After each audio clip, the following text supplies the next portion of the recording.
আছো তোমরা সবাই? আশা করছি সকলে খুব ভালো আছো আর সুস্থ আছো। আর আমরাও কিন্তু বেশ ভালো আছি। আমি মোনালিসা আর মৌজ খুঁটিনাটির আরও একটি ভিডিওতে তোমাদের সকলকে জানাই স্বাগত।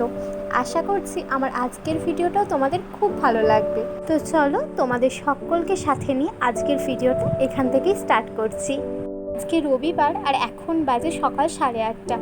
হ্যাঁ, আমার হাজব্যান্ড সকাল সকালই বাজার নিয়ে চলে এসেছে, কারণ এখন না গরমে রোদটা খুব চড়া উঠে যাচ্ছে। একটু দেরি হলেই তখন আর ঘুরে ঘুরে বাজার করাটা ভীষণ চাপ হয়ে যায়, প্রচণ্ড গরম লাগে, তার উপর বাজার তো ধরো ঘুরে ঘুরেই করতে হয়। তাই সকাল সকালই এখন বাজারটা নিয়ে চলে আসছে। আজকে না সবার প্রথমে মাছটাকে ধুয়ে বেছে ফ্রিজে ঢুকিয়ে দিলাম। কেন বলো তো? আগের দিন না সবজি গুছিয়ে তারপর মাছটাকে ফ্রিজে ঢুকিয়েছিলাম ধুয়ে, তার মধ্যেই না একটু নরম হয়ে গেছিলো। যেহেতু এতটা গরম, এখন যদি 1-1.5 ঘন্টা বাইরে মাছটা থাকে তাহলে একটু নরম হয়ে যায়। তাই আজকে সবার প্রথমে আগে মাছটাকে ঢুকিয়ে দিলাম, তারপরে বাজারগুলোকে গুছিয়ে নিচ্ছি। আর কি বলো তো, যেদিন বাজার আনে সেদিন বাজার গোছানোর পেছনে অনেকটা সময় দিতে হয়, তাই ছুটির দিনে বাজারটা আনলেই না বেশি সুবিধা হয়। কিন্তু সব দিন তো আর ছুটি থাকে না, তাই যেদিন ছুটি থাকে না সেদিন যেটা বাজার আনে সেদিন আমি সেটা রান্না করি না, অন্য রান্নাটা করে ওকে আগে ছেড়ে দিই, তারপর আমি ধীরে ধীরে বাজারগুলোকে গোছাই। প্রথমে সবজিগুলোকে আলাদা আলাদা বক্সের মধ্যে ভরে রাখলাম। আর এই যে কুলেখাড়াটা দেখছো, এইটা না আমি বেছে একটু হাওয়ায় শুকিয়ে নিয়েছিলাম। আর কুলেখাড়াটা এইভাবে একটু বেছে হাওয়ায় শুকিয়ে নিয়ে যদি টিস্যুতে মুড়ে রাখা হয় না, কুলেখাড়াটা অনেক দিন ভালো থাকে। আর আজকে ছুটির দিনে হাতে যেহেতু একটু সময় আছে, তাই আজকে শাকটাকে বেছে না এরকম একটা পলিথিনের মধ্যে ভরে রেখে দিলাম। কারণ কাল থেকে যেহেতু ও আবার বেরোবে, সকালবেলা আবার তাড়াহুড়ো করে রান্না করতে হয়। আর এই তাড়াহুড়োর মাঝে শাক বেছে রান্না করলে না অনেকটা সময় লেগে যায়, তাই শাকটা যদি বাছা থাকে রান্নাটা অনেক তাড়াতাড়ি হয়ে যায়। আর লঙ্কাগুলোকে না যে কটা এনেছে, কিছু লঙ্কা আমি বাইরে রেখে বাকিটা না এইভাবে টিস্যুতে মুড়ে না বক্সে ভরে ফ্রিজে রেখে দিচ্ছি। আমি না সাধারণত লঙ্কা ফ্রিজে রাখি না, কিন্তু এই গরমে লঙ্কা টমেটো এত নষ্ট হয়ে যাচ্ছে, দুটোকেই এখন ফ্রিজে রাখছি। জানি না যে লঙ্কা বা টমেটো ফ্রিজে রাখাটা কতটা সেফ খাওয়া। তো তোমরা যদি জানো একটু আমাকে জানিও তো, এগুলোকে ফ্রিজে রেখে খাওয়াটা কি সেফ আদেও? আমি আগে রাখতাম না ফ্রিজে লঙ্কা বা টমেটো, কিন্তু এই গরমে এত নষ্ট হয়ে যাচ্ছে, তাই বাধ্য হয়ে ফ্রিজে রাখছি। তোমরা প্লিজ একটু আমাকে কমেন্ট বক্সে কমেন্ট করে জানিও। আর লেবুগুলো না আমি এরকম একটা বক্সে জল ভরে তার মধ্যে ডুবিয়ে ফ্রিজে রাখছি এখন। আমি কিন্তু 1 সপ্তাহ হয়ে গেল ওই লেবুগুলো ফ্রিজে রেখেছি, এখনও দেখো অনেকটাই কিন্তু সতেজ আছে। আগে না লেবু এমনি ফ্রিজে রাখতাম, খুব তাড়াতাড়ি শুকিয়ে যেত। এইভাবে আমি নিজে রেখে দেখছি যে লেবুগুলো খুব অনেক দিন পর্যন্ত সতেজ থাকছে। গরমে ধরো লেবু যেহেতু খেতেই লাগে, তো 2-3 দিন ছাড়া ছাড়া জলটাকে একটু চেঞ্জ করে দিতে হয়। দেখবে যে এইভাবে রাখলে অনেক দিন ভালো থাকে। সমস্ত সবজি গোছানো তো আমার হয়েই গেল, তারপর এদিকে রান্না করতে চলে এলাম। আজকে যেহেতু রবিবার, ভাবছি একটু স্পেশাল কিছুই বানাবো। তাই আজকে ভাবছি বাসন্তী পোলাও আর চিকেন কষা বানাবো। পোলাওটা বানানোর জন্য না আমি গোবিন্দভোগ চালটাকে 1/2 ঘন্টা আগেই জলে ভিজিয়ে রেখেছিলাম। তারপর এখন জল থেকে চালটাকে ভালো করে ছেঁকে নিয়ে তার মধ্যে সমস্ত মশলাগুলো দিয়ে দেব। এখানে আমি মশলা দিয়েছি অল্প একটু আদা বাটা, আর একটু গরম মশলা গুঁড়ো, আর একটু হলুদ গুঁড়ো, নুন, মিষ্টি, আর একটু ঘি দিয়েছিলাম। ঘিটা মানে একটু না, একটু বেশিই দিয়েছিলাম, যেহেতু পোলাওতে তো ধরো ঘিটা একটু লাগেই। আর এখানেই সব কিছু আমি দিয়ে দিয়েছিলাম মশলা, আলাদা করে আর কিছু কিন্তু দেবো না, লাস্টে অল্প একটু ঘি ছড়িয়ে নেব।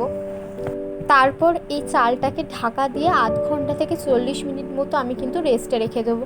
তার মাঝে এখানে আমি চিকেন কষাটা বানিয়ে নিচ্ছিলাম। চিকেন কষাটা একদম সিম্পলভাবে, কোনো স্পেশালভাবে না বানাচ্ছিলাম, তাই আর রেসিপিটা শেয়ার করিনি।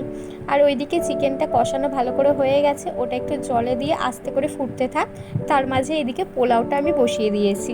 পোলাও বানানোর জন্য প্রথমেই কড়াইয়ে ঘি দিয়ে দিয়েছিলাম। ঘিটা গরম হলে গোটা গরম মশলা, তেজপাতা ফোড়নে দিয়েছিলাম।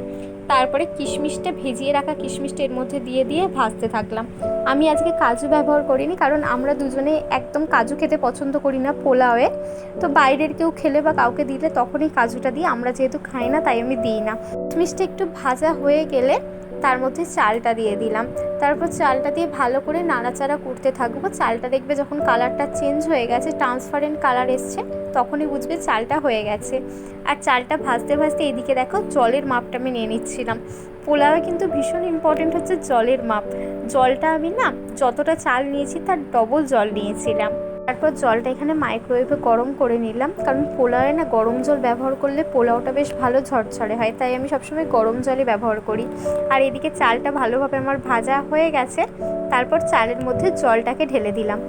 এরপর জলটা ঢেলে ভালো করে চালের সাথে মিশিয়ে নিয়ে এখানে ঢাকা দিয়ে না পোলাওটা হতে দেব। ঢাকা দিয়ে আমি 5 মিনিট পোলাওটা হতে দিয়েছিলাম। তো আমি ঘড়িতে টাইমার সেট করে দিয়েছিলাম যাতে টাইম একটু না এদিক ওদিক হয়। পোলাওয়ে না টাইমটা ভীষণ ইম্পর্টেন্ট। 5 মিনিট পর ঢাকাটা খুলে একটু আলতোভাবে চালটাকে নাড়াচাড়া করে দিলাম। তারপর আবার ঢাকা দিয়ে 5 মিনিট হতে দিতে হবে। তারপর একদম শেষে না 5 মিনিট হয়ে গেলে গ্যাসটাকে বন্ধ করে দেব। তারপর ওপর থেকে অল্প একটু ঘি ছড়িয়ে নিয়ে নামিয়ে নিলেই রেডি কিন্তু একদম বাসন্তী পোলাও। রান্নাবান্না সব কিছু কমপ্লিট করে গ্যাস মুছে নিয়ে এইদিকে দেখো যেখানে রান্নাবান্নাগুলো তরকারিগুলো রাখি না আর বাসনপত্রগুলো রাখি সেই তাকটাকে আমি না ওই 2-3 দিন ছাড়াই মুছে নিই। কী বলো তো, এখানে ধরো খাবার দাবার রাখি আর বাসনপত্র থাকে, তাই হালকা ধুলো পড়ে। ধুলো তো ধরো রোজই পড়ছে, আর কখনো ধরো হালকা কিছু ঝুল করে দেবে, তার জন্য আমি 2-3 দিন ছাড়াই মুছে নিই। মুছে নিয়ে এদিকে দেখো বেসিনটা ভীম বুলিয়ে ধুয়ে নিলাম। বেসিনটা ধরো প্রায় রোজই ধোয়া হয়, তাই বেসিনটা না চাপ দিয়ে ঘষতে হয় না, তো পরিষ্কারই থাকে। কারণ বেসিন দিয়ে ধরো একটা স্মেল বেরোয়, এই মাছ মাংস সব কিছু ধোয়া হয়, তাই বেসিনটা প্রায় রোজই ভীম বুলিয়ে ধুয়ে নেওয়া হয়। তারপর সমস্ত কাজকর্ম মোটামুটি কমপ্লিট হয়ে গেছে আজকে। আর একটু প্রচণ্ড দেখছি জল তেষ্টা পেয়েছে, যা গরম বাইরে, জল টান ধরছে এখন প্রচুর, তাই একটু বসে জল খেয়ে নিচ্ছি।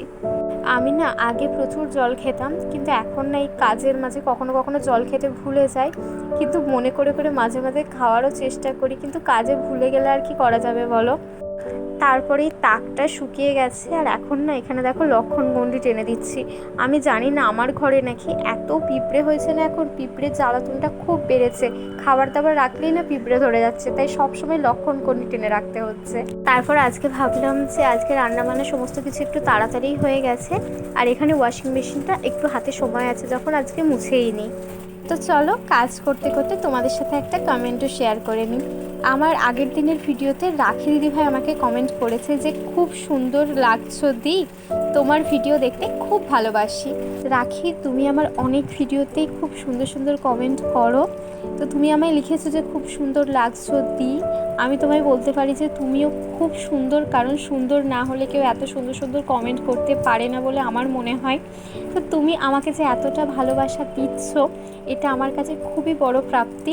তোমার জন্য আমার অনেক ভালোবাসা রইল, তুমি এইভাবেই আমার পাশে থেকো। তারপর স্নান করে দুপুরে একদম খাওয়া দাওয়া করতে বসে গেছিলাম। আগেই তো বলেছিলাম, তাও একবার বলে দিচ্ছি, আজকে লাঞ্চে ছিল বাসন্তী পোলাও আর চিকেন কষা। খাওয়া দাওয়া করে তোমাদের সাথে এখন দেখো আমার কিছু স্কিন কেয়ারের প্রোডাক্ট সকালবেলাতে দিয়ে গেছিলো, সেটা শেয়ার করা হয়নি তাড়াহুড়োর মাঝে, তো এখন সেগুলো তোমাদের সাথে শেয়ার করে নিচ্ছি। বন্ধুরা, তোমরা যারা এতক্ষণ আমার আজকের ভিডিওটা দেখছো, আমার ভিডিওটা ভালো লাগলে অবশ্যই কিন্তু একটা লাইক করে দিও। আর কে কোথা থেকে আমার ভিডিওটা দেখছো, আমার ভিডিও তোমাদের কেমন লাগছে সেটা কমেন্ট বক্সে কমেন্ট করে জানাতে কিন্তু একদমই ভুলো না। আর আমার ভিডিও ভালো লাগলে অবশ্যই কিন্তু আমার চ্যানেলটাকে সাবস্ক্রাইব করে নিও। ফার্স্ট যেটা এসেছিলো সেটা হচ্ছে দেখো এম ক্যাফিনের একটা বডি স্ক্রাব।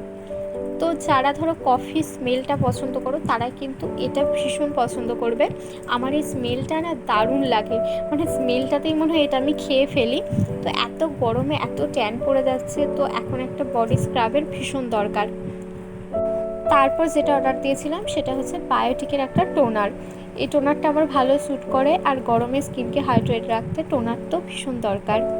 তো তারপর বিকালে ফল খেয়ে নিয়েছিলাম। আজকে ফলের মধ্যে ছিল জাম আর পেয়ারা। তো আজকের ভিডিওটা এখানেই রাখছি, আর বাড়াচ্ছি না। দেখা হবে খুব শীঘ্রই তোমাদের সাথে পরের ভিডিওতে।